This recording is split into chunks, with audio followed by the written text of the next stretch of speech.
After a long hiatus, the time has finally come to address what happened to my 500 horsepower BMW 330i. Here's a hint, but let me show you what happened. We'll have to remove some covers. Here's a hint, a bunch of oil. So you never want to see oil leaking from your engine, but also it depends on where it came from, right? In this case, we're going to have to look up by the side of the block. And it is right here. That would be a motor mount. It's pulling your leg. As you can see, she's alive and kicking. It's been about 10,000 miles or nearly a year now in the same state, but we have a bad motor mount. If you know anything about these mounts on the 330i, they're liquid filled. They shouldn't be bubbling out like this. Is a sign of failure. And then when it's really bad, it'll leak like that. So that's what happened to this car. What happened even if it was stock probably happened a little sooner because of the fact that it is tuned. But we're going to change these right now.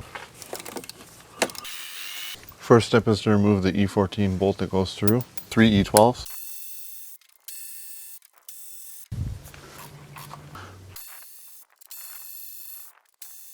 Now remove both sets of bolts and both the bolts that go through the mount. So try raising it up. I just have a piece of foam in between here, and this oil pan is metal, so you can do this.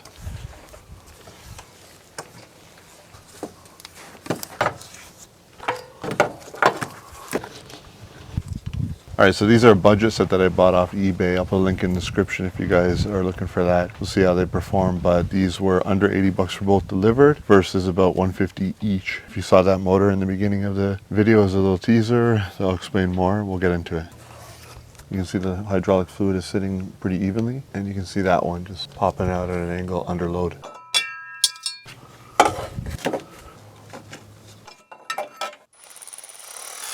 As you saw, to get enough clearance, I removed the bracket.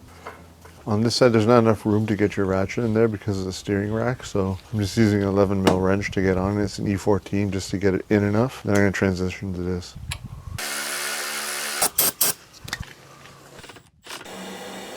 The last video I did on this car was for the intake manifold. I have installed a CSF heat exchanger. I'll throw a little clip in for that. Let's give the engine a start and see how much lift we got now. So here's a passenger side mount. If you may find that the rubber is still fine, but it's all bubbled out at the bottom. So the hydraulic fluid may already be separated inside, but it hasn't leaked externally. Driver's side of my car, you can see, just completely torn. I don't think these are designed for 550 foot-pounds of torque. The 6-cylinder mount is naturally stiffer, so the hydraulic fluid that they put in these 4-cylinder mounts is a little more excessive, makes for a more vulnerable mount because they're trying to cancel out vibrations. So as you can see, for the doubters, the car is alive and well. It's been nearly a year and it's been nearly 10,000 miles since this turbo's been on here, and it's been pulling hard since that day. I think it's safe to say that those motor mounts were wearing out for quite a while, and it was kind of interfering with the experience. Leaving the engine in Sport Plus does address a major issue I have with the way the car feels. When you're in standard comfort mode, just driving normally, it's fine when you're 10, 15, 20% throttle. The turbo is quite like stock, where it spools just slightly less quickly, and overall the car is usable. But I do have one complaint, and that would be with regards to the way the car does throttle closures. So the amount of throttle input you have to give in comfort mode at times can be a little bit laggy. Sometimes it just kind of depends on the way the car is calculating load. You can tell that the turbo is spooling hard, but you'll get a bit of throttle closure. So it's kind of like it's seeing too much torque based on the way the car is set up. It's not really optimized for comfort mode. Most tuners will not spend time trying to make your comfort mode any different than stock. And it does work out that this turbo actually spools about maybe 150 RPM later than stock, so it's completely workable. It's just you're not going to get much more of a different experience from stock, and a 30-40% throttle tip-in doesn't necessarily make the car change modes logic-wise. On a G80, it would completely just go to sport mode temporarily and then come back. On this car, it's kind of like you got to commit to heavy throttle, and then sometimes it's a little too much, and then you just got to either commit to driving normally or commit to going to kill mode in Sport Plus. As someone that's had 6-cylinder cars for the longest time, I feel like this engine has all the torque you'll need for daily driving. Is it engaging for daily driving? I would say no. These cars are pretty good for daily drivers, got lots of torque. But is it an engaging drive? No. But then a lot of people say, well, then put it in Sport Plus and just commit it. Is it either it's your daily driver or it's a sports car? from my perspective, I like a little bit more from comfort than you probably should maybe want. But I feel like that's what BMW gives you on their 6-cylinder models.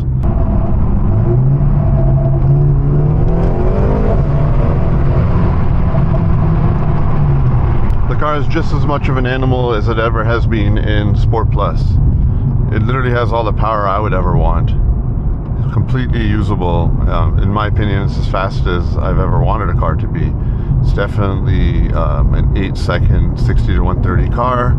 It's high 8s, you know, it's a little bit quicker than a G80. All that's holding true. And from a Sport Plus full kill mode perspective, I have no desires to make the car faster. It's very fun like this. My only complaint would be it's still a 4-cylinder when it comes to daily driving mode. I think what I'd like to do here is describe how much throttle I'm giving it. Right now I'm at like maybe 30% throttle. And you can hear the turbo spooling. This is like 50% throttle. Completely fine. And hey, for a 4-cylinder, you can't complain. But the amount of throttle you have to give it is just kind of out of character for what I'm used to from BMWs. So I'm going uphill. You can hear it trying. The turbo is spooling hard. And then once it sees enough load on the engine, the transmission kind of over prepares because it's expecting a lot. And it's just the way these cars are calibrated from the factory. You tend to get throttle closures under comfort mode. And it makes sense, yeah, commit to comfort.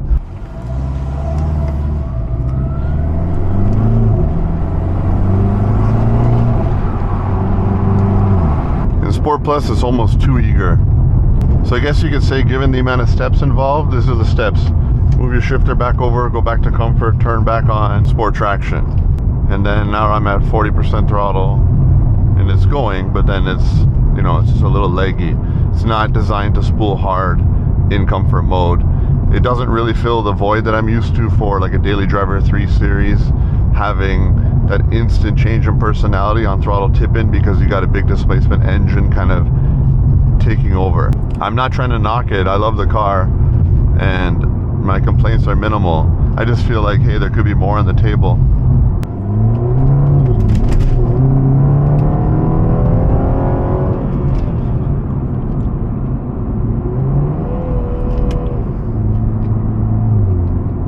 Sometimes you'll get a scenario where you give it heavy throttle and the car doesn't respond the way you would expect, and then the ECU is delayed and saying, well, maybe we should drop a gear given how much load you requested there, because it kind of under-delivered in comfort mode. And honestly, compared to stock, I'm trying to remember back, but it's kind of like stock. They kind of have that legginess at times where, like, if you're pulling out from a junction or whatnot, it just takes a little more throttle input than you would expect, and then you hear the turbo spooling. Something in the algorithm with the stock comfort mode where it's a little more leggy than it deserves to be, and I never got that on my M340i or G80, for instance. Now I'm in Sport Individual, where all the controls besides the engine and the transmission are comfort mode, and then I'll get the G80 display here. And then, you know, honestly, I think it was undrivable before with the bad mount when I tried this out, but in retrospect I should have done Sport Plus in Sport Individual. I would say the way it's driving now in Sport Individual, it's kind of like how comfort mode should have been. It's got some meat on the bone, it's got some torque. You can feel that there's no throttle closures and there's a little more timing advance based on throttle tip-in. So, you know, there's workarounds. As a 500 horsepower car that is super quick, you know, at the crank probably 530, 540 continuously, you know, knock on wood, reliably. It won't feel like that when you drive it. If someone just jumps in and grabs the keys from you and doesn't understand what they got to do to get the most out of it, they won't be impressed. And then when you put it in Sport Plus, drop a gear, sport traction, they're going to be mind blown. They're going to not understand how the hell that happened out of a 2-liter. So this is a Jekyll and Hyde car. So am I happy with this package and the way the car drives and all that? Yeah, absolutely. It's a great daily driver.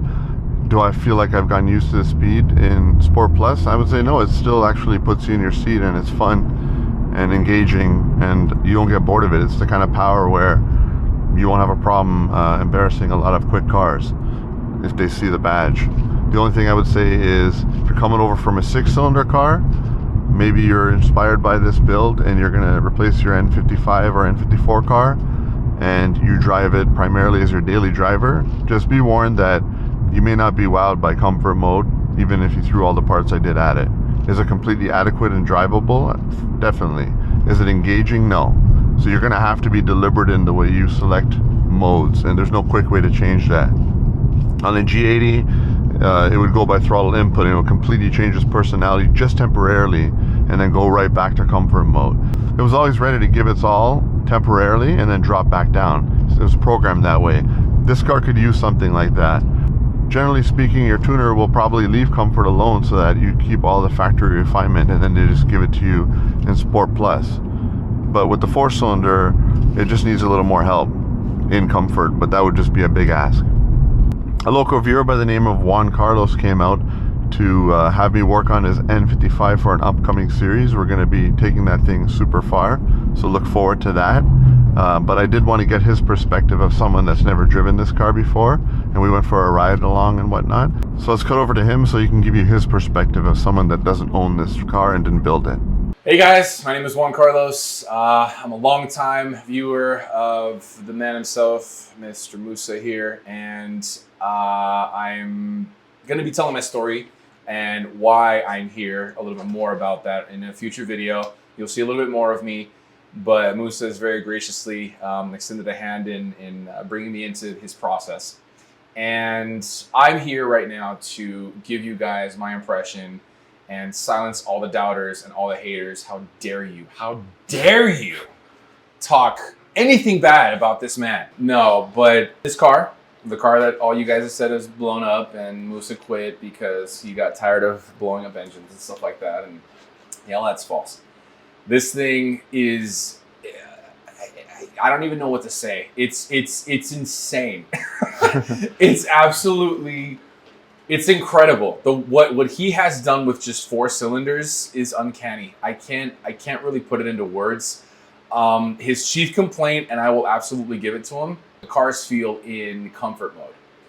But you throw this thing in the Sport Plus, and I'm telling you guys are going to see, I'm going to try to bring Musa's, hey guys, thanks for tuning in. Enthusiasm. Like I'm going to bring him out more, because I told him, there was one time we were on the phone together, we were talking about it, and he just got so passionate.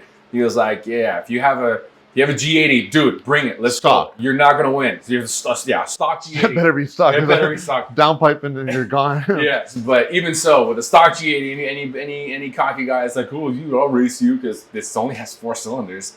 He'll be like, let's go. There's no way you'll beat me. And there isn't. This car is so fast. It is neck-breakingly fast. I'm used to, and you guys will see my car in future videos here. Again, this is a huge privilege to be here, but I was not able to keep up with how quickly I would need to shift with the paddle shifter on this car, because I'm used to a longer break between shifts because of my car. I redlined the thing twice, and I didn't even mean to. It's so fast. It's so torquey, and the top end is just unattainable on any typical road. It's incredible. We'll talk more about a couple of things that happened. I drove the car last night. Yes. And we'll talk a little bit more about what happened there. There's a lot of things that are coming. Yes. A lot of things that are coming with this car. And there's a lot of content coming your way with the potential with our other gentleman. There's a lot of, many stars will still need to align. However, if they do, there's going to be many world firsts in this channel coming up. And that's not, I'm not putting that lightly. This is truly is a world first, and I just feel it didn't get the hype that it deserved, because what Musa has created here is absolutely ridiculous. Yeah. You have outperformed a car that from the factory, from the dealer, you'd have to pay $20,000 to $25,000 more to get the same level of performance. You don't have the same feel, and he's invested $7,000 to $8,000, and it's even more reliable because of because of the way that everything's been done and the way he's built it out. Yeah, guys, that's it. Again, silence all the haters. All you guys, eat your words. This car, it's incredible. You've had it for about a year now, right? It's been running almost like 10, 11 months. Like 10, 11 months. 10,000 miles of hard driving. 8 seconds, a high 8 seconds, 60 to 130 type of range. Yes, and I've seen the video. Obviously, we can't put it on YouTube because Musa. Oh, I had that rented that private track, but you know how it goes. Yeah, I'm sorry. No, Musa rented a private track. It has no problem embarrassing a stock G80. And it has no problems, period. Again, we'll talk about some of the things that happened last night with what went down when I drove the car.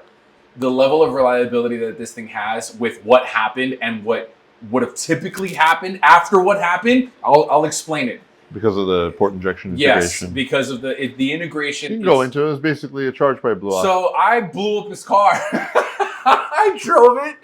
That's when you're that's after the second pull with the Model 3 on a private track. So yeah, on a private track, Model 3 happened to rent the same track at the same time as well. It was incredible. Just amazing happenstance. Yeah.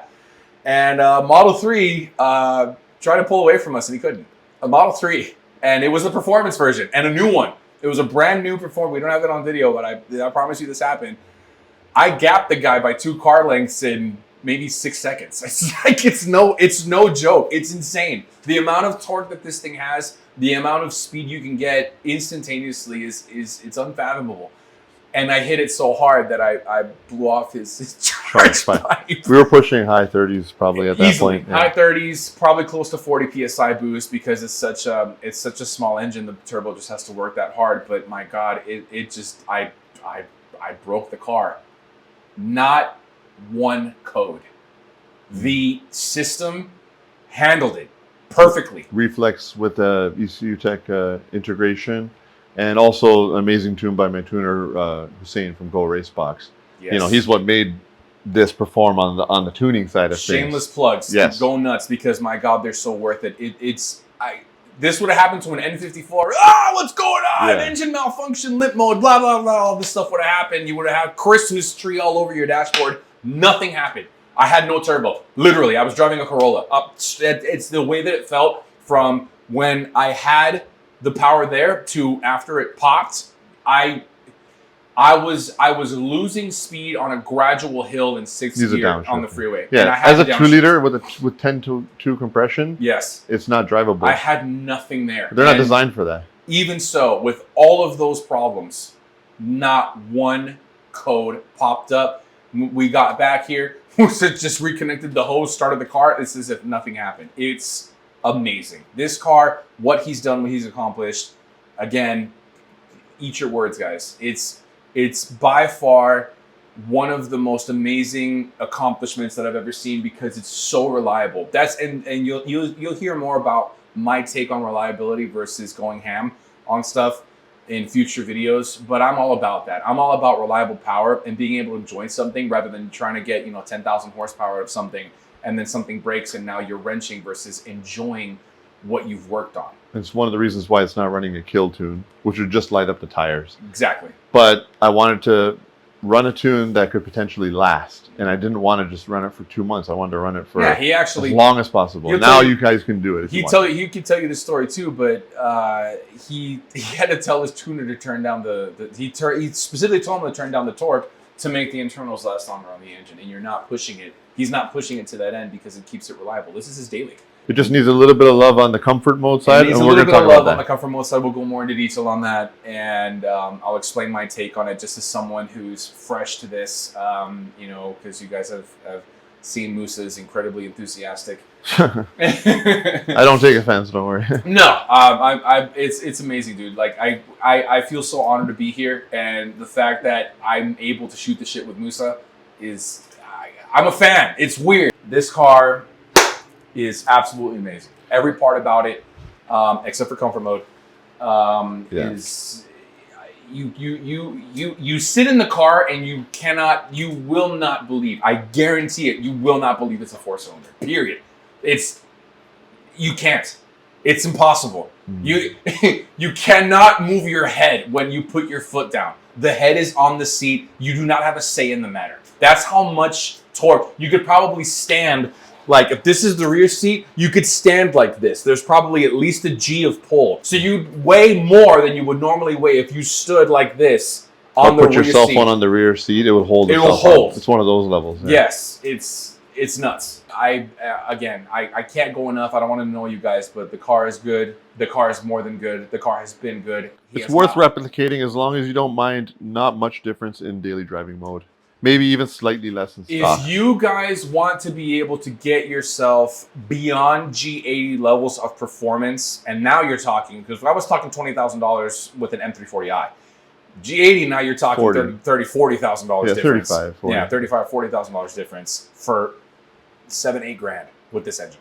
Yeah, 10 if you're going to throw everything at the kitchen sink at it. Yes. And you don't have to. You don't. It's not. It's you don't have to. It'll obviously you'll make it even that much more refined. It's truly amazing. It's showing how reliable BMWs truly are now.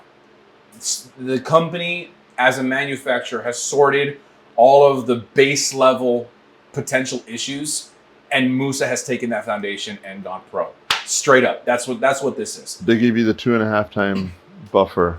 So if when they built this engine, they literally would have said, okay, it's going to make 250. Yep. It's got to be able to do 700. Yes.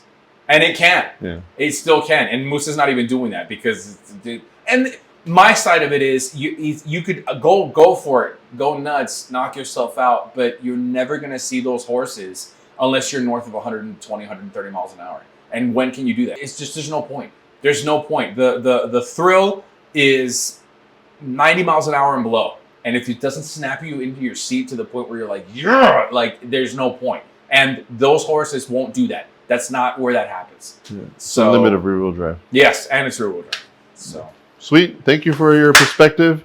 I'm not very good at translating the emotion in terms of how intense something is, but I think you just did a great job of that. My car is really fast. It's a little bit faster than G80. It's a very You should consider it. Have a nice day. good. All right, cool, man. Thank you. See you guys.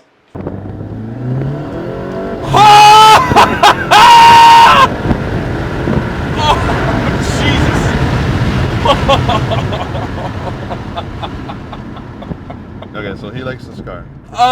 It's a very slow car, 90 and it's 96 degrees outside, guys. This is uphill. Oh, uphill, guys. Oh my god. Woo! The engine didn't blow up, guys. All those comments. All those comments. Everybody, shut up. Oh my god, this car, it's incredible. Yeah. 96 degrees, full ethanol. This wasn't full ethanol, it'd be heat soaked. It would pull timing. I'd hit red line at 4,000. Like and it doesn't. It pulled all the way to 6.5 here. And it was uphill. And uphill. Cool, man. All right, thanks. Oh. Okay, we just got back from a drive, and he's going to give you a little bit of input on what to expect for comfort mode. We already kind of talked about how the fact that it's a little bit hollow, but we did show him Sport Individual with good throttle mapping, which kind of makes it livable. Slightly herky-jerky on the transmission in between shifts, but doable. Yes. Take it away. So hollow was my term. I'm claiming that. Yes. He would say it just sucks, and I'm like, but it's more than that. I wanted to try to describe it as best as I could, and hollow to me is the best word. And the analogy that I used was this: picture you go to a donut shop, your favorite donut shop, and like you're looking forward to it. It's been a long day, whatever, and and you just particularly you like a jelly filled donut in particular. And you're just savoring it, and you like before you even put it in your mouth, you're tasting it. Okay. And then you take a bite and there's no filling. Yeah.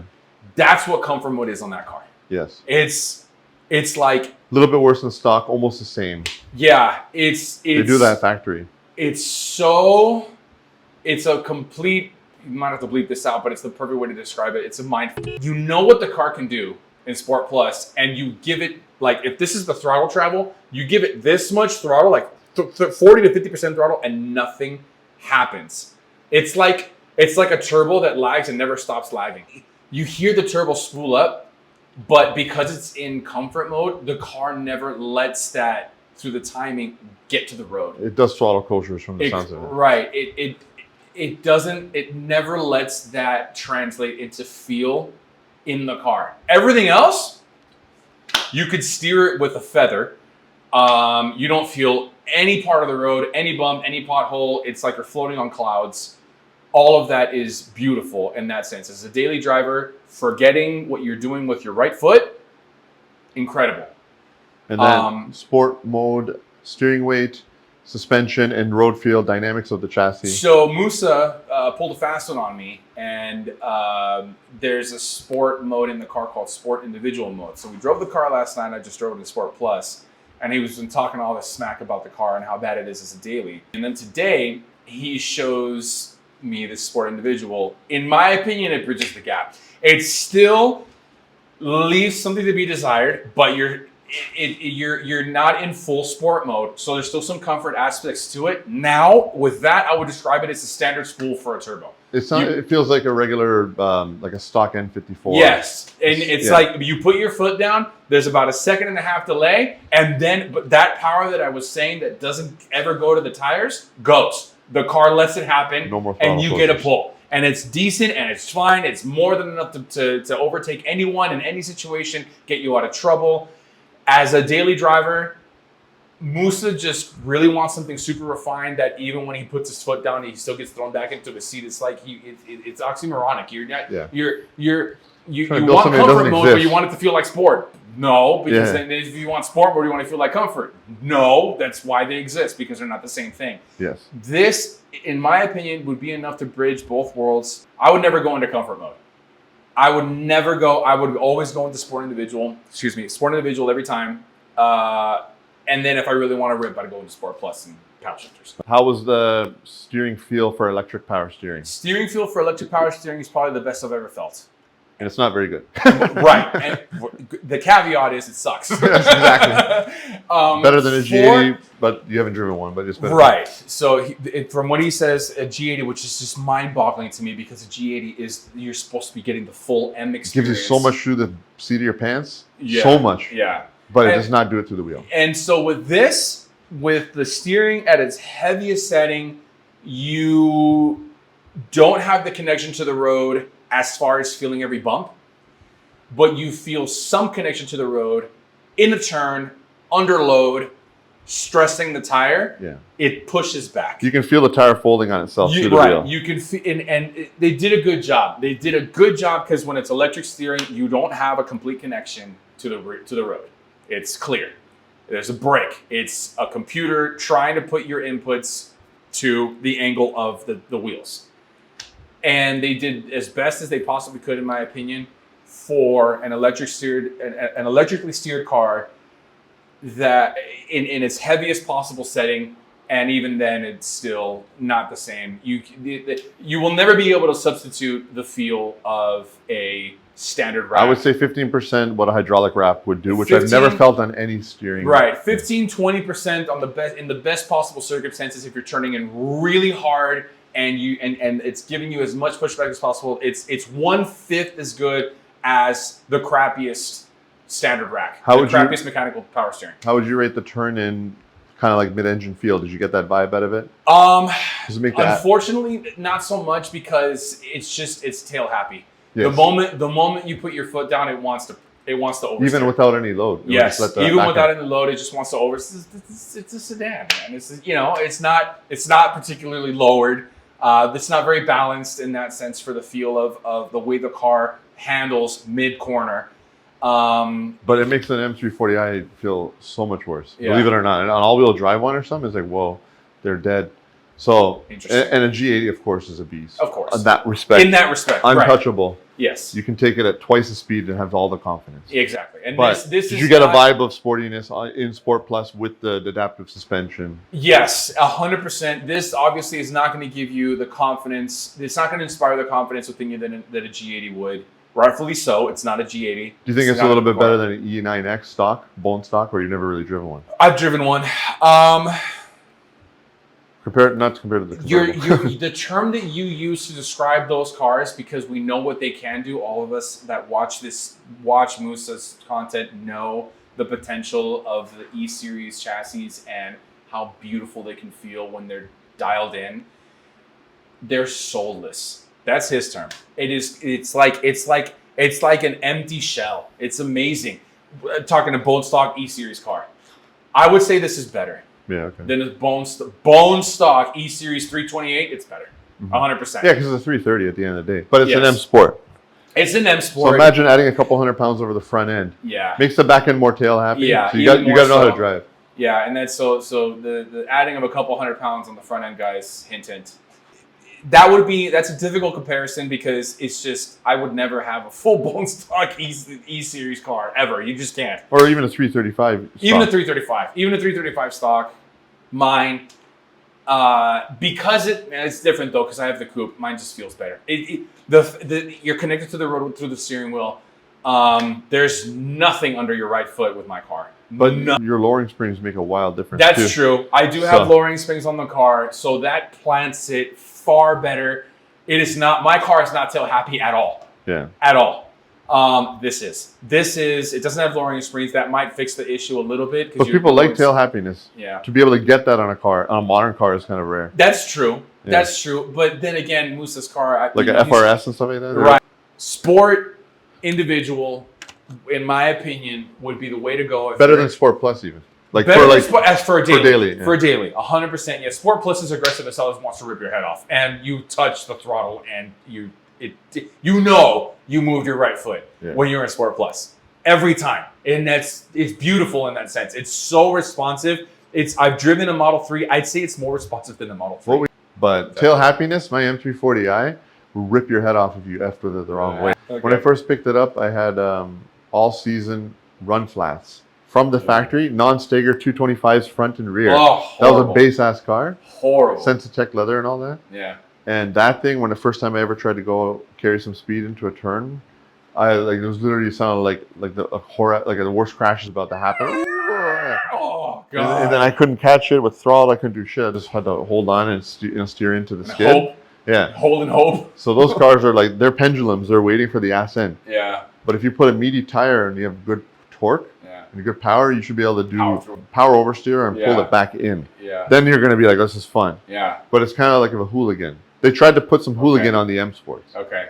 So yeah, guys, that's my take on it. If it's worth anything, I'm this complete unknown. But I've driven my share of cars, and it's in my opinion, the way to have that car as a daily is never go out of sport individual. The instant you do that, you're gonna hate yourself. Really, it's bad. This is how they are. It's bad, and you will never, if you're a spirited driver, you will never get enough with the configuration that Musa was able to do of Sport Plus in manual mode. Ever. You will go through tires like crazy. It is bliss. It is such a fast car.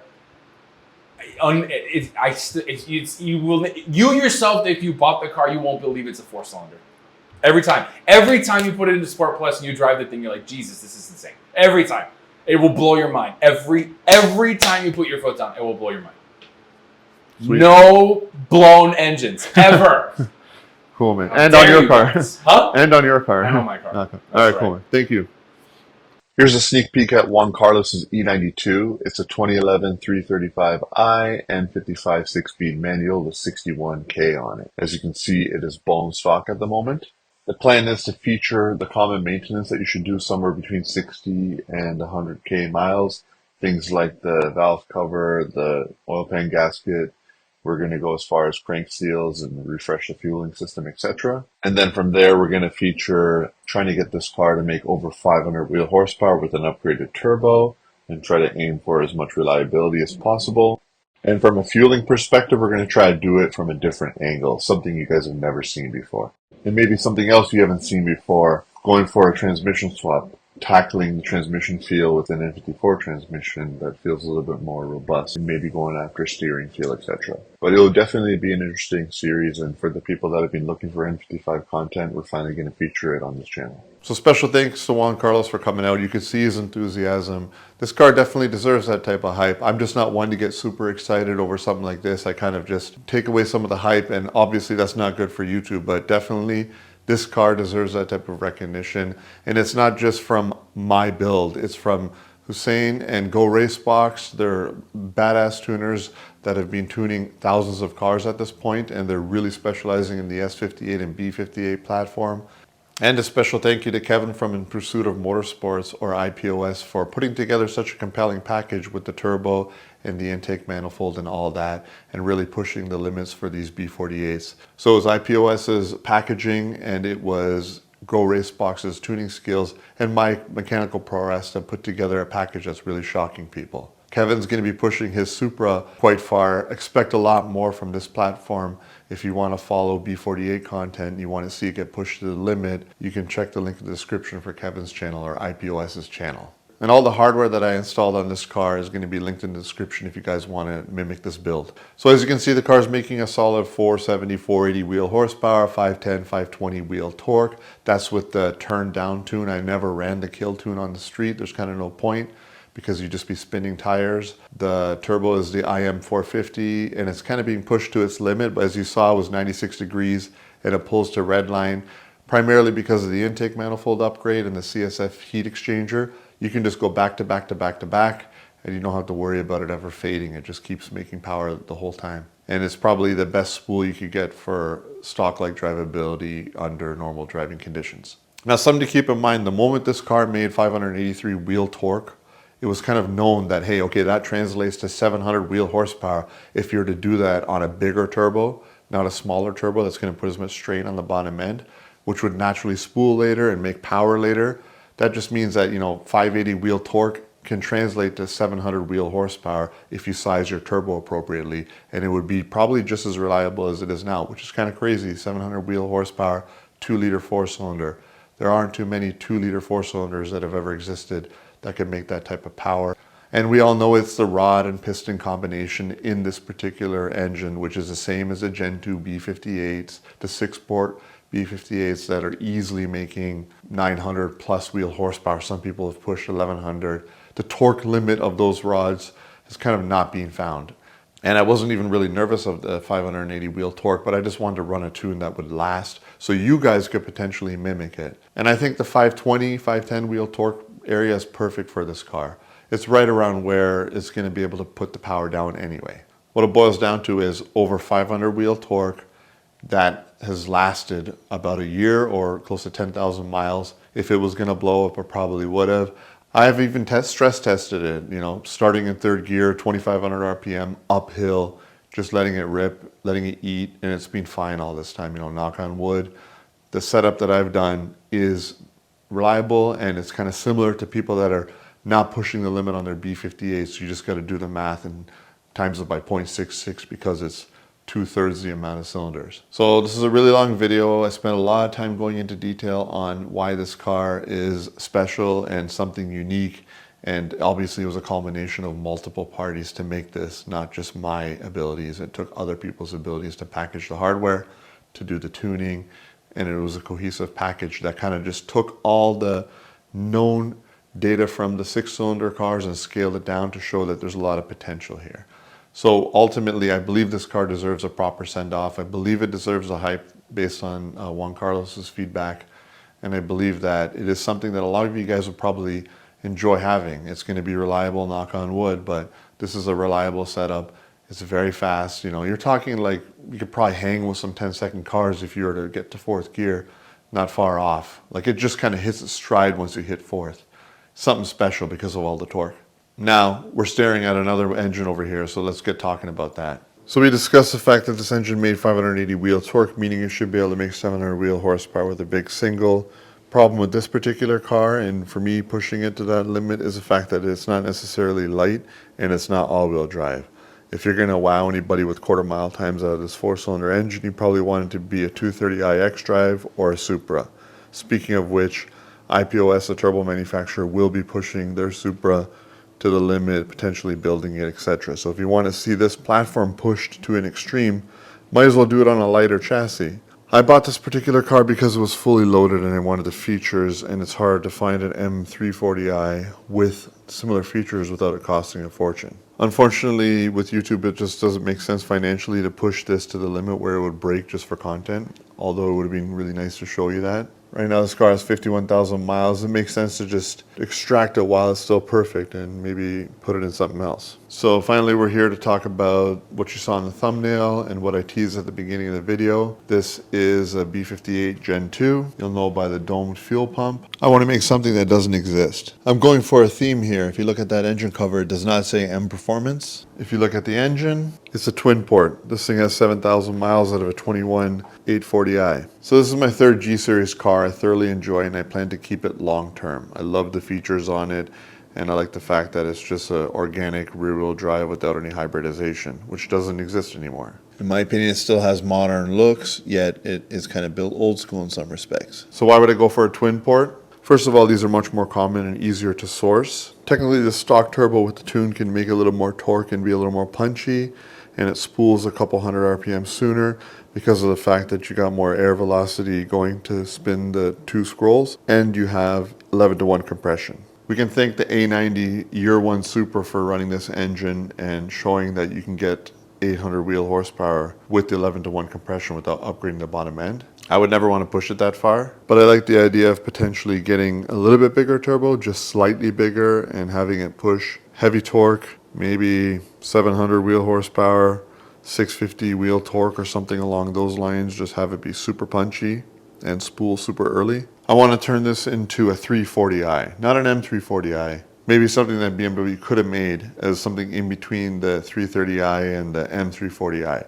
Something that's geared toward really punchy daily driving ability. What inspired me to do this build in the first place was the fact that the car was basically fundamentally an M340i minus 2 cylinders. It has an LSD and the same brakes and everything, same suspension, M Sport. Once I really dug into that to investigate how the car is built, I realized that ultimately, literally it is just missing 2 cylinders. All the sensors, all the electronics are the same. The tuning calibration in the DME is the same. And it just seemed like this would be too easy to accomplish potentially, and I wanted to show it can be done. So they made a ton of these 330i's, but they didn't make too many M340i's comparatively. They made a ton of these engines. They're not cheap, but at the same time you can find one nearly new still. I'll start going over the parts that are going to be required here. As you can see, I am trying to do this on a budget. These are used mounts but low miles. Most of the parts that I'm sourcing are coming off Supras because they're just much more common to be parted out. So I have 2 mounts there. I have a downpipe clamp and gasket. I bought an engine cover. As you can see, it says Supra GR. This is off a Supra. It's much cheaper to buy it off a Supra. This came off an M340i. That's the starter that's going to be required. I need this bracket because that air-to-water pump is located on a different location on this car. Those holes on the side of the block is where that bracket's going to mount, and I'm going to move my pump over. Little things that I may be missing are going to be able to come over from my B48, like the starter wire. On the Supras and M340i's, they have a resonator back here because there's no room over here. The factory resonator on this car is here. So what they do is they cap it off. The air box and air filter size is the same, so I'm going to be able to just keep this. I don't have to cap it off, and then I already have the resonator delete with this, which would lead right to the turbo anyway. That'll lead right onto that. The connectors are all the same. This will plug into my stock mass airflow sensor. I have a downpipe on the way. I can carry over my O2 sensors. I'm not the biggest fan of the M340i exhaust, but it was going to be the easiest way to get the car up and running. So I have M340i exhaust tips, and I'm going to put a clip in for the exhaust that I sourced. It's an OEM exhaust. Here's a stock M340i exhaust I sourced. Even though this is a 2-port, the downpipe terminates at the same spot, so the stock exhaust and downpipe's going to line right up to this. I have a clean DME to run on there, but given this is out of a 21, we know about the locked DMEs, so I also sourced not as clean pre-June 2020 DME to be able to do other things with it after. I have a device on the way that's going to read the EEPROM of my stock DME, which shares the exact same CPU as this, and I'm going to copy that information over and leave the IROM or the calibration files that would run the 6-cylinder on here for now, so I could start the car. Over here is a rear diffuser to work with the new exhaust tips. This is for behind the bumper where the exhaust tips screw into. I needed the engine mount arm because it's different on the 8 Series and 7 Series. I also have this on order. I ordered it from Toyota because it's about 40% as much as from BMW, and there wasn't any used ones to be found on the internet. I also ordered a valve cover because unfortunately when they were taking the engine out of the car, there's a little peg here that got hit by the seatbelt when they're pulling it out. Now, speaking of ordering parts from Toyota, this is the valve cover. It's an OEM valve cover made by Mali. So like I said, if you find a part that is shared on the Supra, it's about 40% as much for the same OEM piece. Now, if you're wondering how's the car going to interpret this engine, how would I encode the car to tell it's an M340i worst case so that it's happy? You have to remember that from an electronic standpoint, they're identical. The DMEs that run the 2 ports or on the X5s and the 8 Series, etc., are the exact same part number as M340Is. They run the same way. From a sensor standpoint and electronic standpoint, there's no difference. It's just you have different back pressure from the factory for this. If I did have to encode the car as if it's an M340i, it would still work because all the sensors and electronics are identical. Harnesses are the same. DMEs are the same. They just have different tables to account for the fact that there's different back pressure with this turbo versus the 6-port head. But otherwise, electronics are the same. From a cooling standpoint, the factory radiator is not up to speed and you need to add these auxiliary coolers. I had this bumper off when I put the heat exchanger in. All the bracketry and everything is waiting there to insert the coolers. It just didn't come from the factory that way. I got some generic grommets to run in there. They designed this a little differently because it's got a fog light, but there's still some airflow here because if you happen to buy like a 330E or a 320i, they have these auxiliary coolers from the factory due to the high compression, I'm guessing. So they have these little blinking panels here that can pop out to get you airflow in that area after. So it's kind of modular in that respect. You can just pop off that cover that's blocking airflow and have enough airflow to help the cause. So I'll open these up to have a look. They'll just live in the factory location, and these are an upgrade over stock. Now that whole circuit requires different coolant pipes that are not present on the car, so I ordered those. Now the radiators are pretty much identical on this car, besides the fact that there's an inlet and an outlet which feed those auxiliary radiators. So I've ordered a radiator to rectify that. Luckily you can get aftermarket ones for cheap now. This aux cooler upgrade is relatively cheap, under a couple $100. Of course, the main question you guys are probably going to be wondering is what about the transmission? It will just mate up to that seamlessly. The transmission connector is the same. The XHP logic and tuning is the same. I know for a fact that from a logic standpoint, they are identical. That's why I can run an M340i XHP tune on my transmission already. So any little bit where I'm like, oh, I didn't think about that, there's a sensor, there's something that didn't come with my swap, it will come off this engine worst case, but I'm not expecting much because I purposely bought a complete dropout. I wanted it to be removed cleanly, no cutting anything. So I got all the connectors, I got the full harness. The alternator and AC compressor are the same between the B48 and B58, but just in case to avoid any surprises, I did make sure that I got one with both of those. I even had them include the AC lines, but then I did come to find that they're not the same. The M340i AC line kind of tucks over this way, so I have the inlet and outlet for the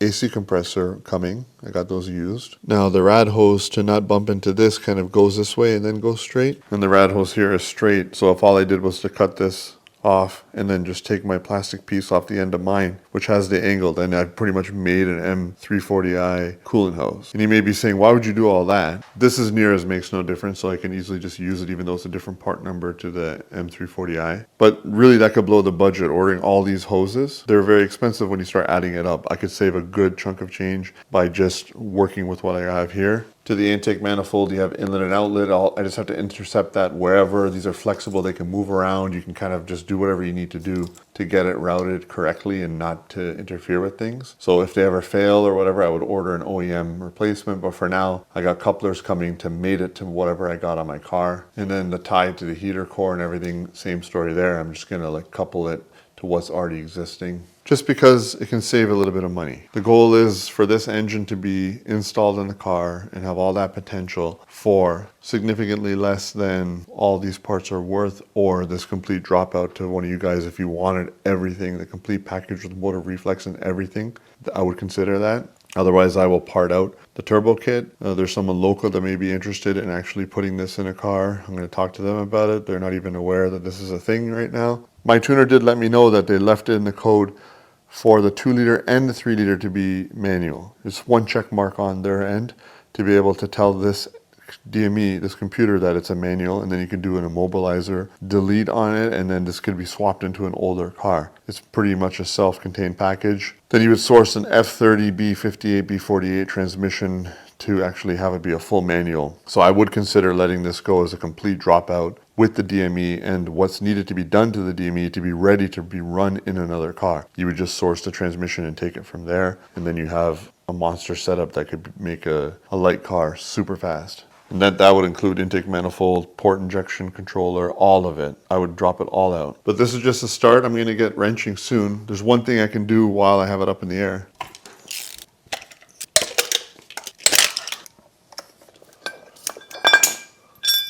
They're very similar, but this one just reaches down a little bit further. So if you were to use this mount on the car, it'll probably lift the engine up too high.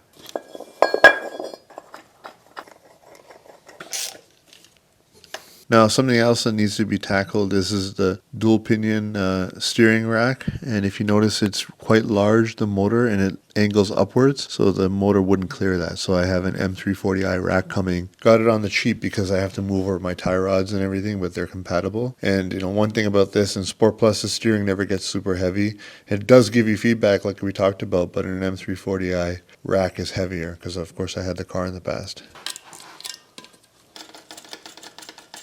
I really love the idea of the efficiency that's going to come from 11-to-1 compression. Also love the idea of super spool happiness with the high compression helping spool the turbo and the high velocity of the twin port. Can make for a really fun daily driver.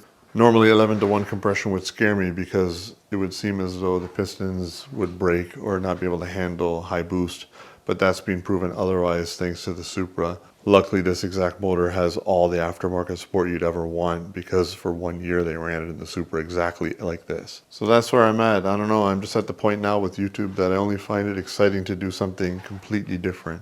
Throwing bolt-ons on a car and having 5 other channels do it, but also you just put your spin on it, that's great. But unless it's something new, and putting a 2-port in this car is unique. It will drive different than any other G20 because it's going to have a different engine. Not that different, but it'll still drive different. I'm also excited for how a stock M340i exhaust will sound behind a 2-port because the 2-port does, in my opinion, sound a little cleaner on the Supras, just slightly cleaner. Then I'll hold on to this car long term. It's got assisted driving. It has every feature that was ever offered on a G20. If you tried to find an M340i equipped similarly, they hold really good value. We're gonna have something that's built, not bought. You can't buy it that way anyway. And it just so happens that going with the 2-port would save you a bunch of money, of course, and these are more readily available. But worst case, if I had any major regret and I wanted to build the motor, head swap, rod and piston. So I know a lot of you guys were looking for an update on this car. I wanted to give it enough time where I could give you a genuine update to be confident that I could tell you to replicate what I've done here and have your car potentially last. Of course, when you tune it, you're going to lose life expectancy out of the motor, but for all you know, this could do 150,000 miles plus, making over 500 horsepower, which is really impressive. Great bang for your buck. You can pick these cars up in the low 20s, high teens, and there's just so much potential if you don't mind dumping about 10K into it. Super fun, like we talked about, doesn't change much of the daily driving abilities, kind of even slightly takes away from it, but otherwise it's an animal when you're in Sport Plus and you're just beating on it. Sorry to disappoint the guys that wanted to see me push this thing to its limit, to the point where the motor could potentially break and then go build a bottom end on one of them or a stroker, etc., and just basically wow people with the fact that you can get this into the 9s or something along those lines. I personally don't think that people would go for this platform to do that. Yeah, it's possible. Even the 500 wheel horsepower range was like probably not appealing to a ton of you guys. Maybe you wanted 350, 400 and just a different type of buyer for something like that. I know it is possible, and I think it should be done on a Supra with big slicks or a 230i X-Drive, something lighter that's a true sports car. And if someone really wanted to go that fast, they're probably going to start with one of these, you know, even the 2-port. So why am I passionate about this and why would I want to do something like this? Is mostly a personal challenge. It's going to be what's going to make me excited to make content again, to film. And at the same time, when I was first researching, can this chassis handle the engine making that much power? And I saw that, hey, pretty much everything is shared with an M340i because it's going to be cheaper for them to just make it one way and build it like a Lego. Then I'm like, well, let's just put this Lego piece in and make it work. If I wasn't on Real OEM back in the day when I was seeing what I'm going to have to do to the chassis to make sure I'm good to go, I wouldn't have realized how similar they are. So it just made me excited about doing something different and also building Torque Monster daily with high compression, more efficiency, good sound, and the potential that even if I want to make 800 wheel horsepower, I don't have to open the bottom end up. So soon this is what the engine bay is going to look like without the M Performance badge. I specifically did that. I wanted to cover off a regular model. So trying something new with this longer format. Hopefully you guys find it entertaining. I figured let's just cram it all into one, give you a thorough update, tell you how this car really feels, and also talk about what's coming. We're going to be doing the N55 build series and this simultaneously. I'll probably overlap uploads, and I may even just try to do 1 or 2 really long videos on this. I'm going to be documenting it from an electronic standpoint. Before I pull anything out of the engine bay, I want to know that the starter's getting a crank signal and whatnot. So I may just put up a video showing that I've crossed that bridge and we're ready to start pulling components. Hopefully you guys are excited for what's to come. There's not going to be any major gaps in uploads now. I appreciate your patience and for your viewership. If one of you guys is interested in this as a complete dropout, feel free to shoot me an email. You'll find my email address on my About section of my YouTube channel.